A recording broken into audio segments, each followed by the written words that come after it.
মাছ এসে গেছে বন্ধুরা। এই যে এটা নুন হলুদ সামান্য লঙ্কা গুঁড়ো দিয়ে মেখে মাছটাকে প্রথমে ভেজে নিয়ে চলো। ভিডিওটা দেখতে থাকো, আশা করি তোমাদের ভালো লাগবে।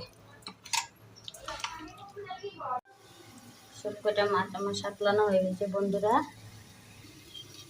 এই যে দেখো এখানে ভেন্ডি দিয়ে মাছের তেল দিয়ে চেষ্টা করছি, কম লাগাতে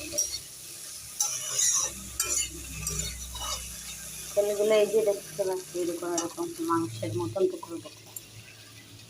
ভাবলাম ভেন্ডিটা দিয়ে ভাজা ভাজা করে নিই। আর এদিকে আমার ভাত হয়ে গেছে আর মাছ ঝোল করবো, ডাইলও হয়ে গেছে। তো বন্ধুরা এদিকে আমার ভেন্ডি ভাজাটা নামিয়ে নিয়েছি। আর এই যে দেখো এখানে মাছ ঝোলটা করে নিচ্ছি। সরষে বাটা, পেঁয়াজ বাটা, কাঁচা লঙ্কা দিয়েছি আর হলুদ লঙ্কা জিরে নিয়ে দিয়ে ভালো করে মশলাটাকে কষিয়ে নিয়ে ঝোল দিয়ে মাছটা দিয়ে দেবো।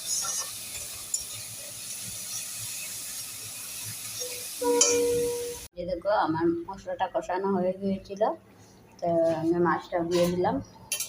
একটুখানি চলে এসলে তারপরে নামিয়ে নেব। কীরকম হয়েছে আমার রান্নাটা কমেন্ট করে জানিয়ে দিয়ে সবাই। আর যদি চ্যানেলে নতুন কেউ হয়ে থাকো চ্যানেলটাকে ফলো করে আমাদের পাশে থাকবে। এই যে দেখো বন্ধুরা আমার সব রান্না কমপ্লিট।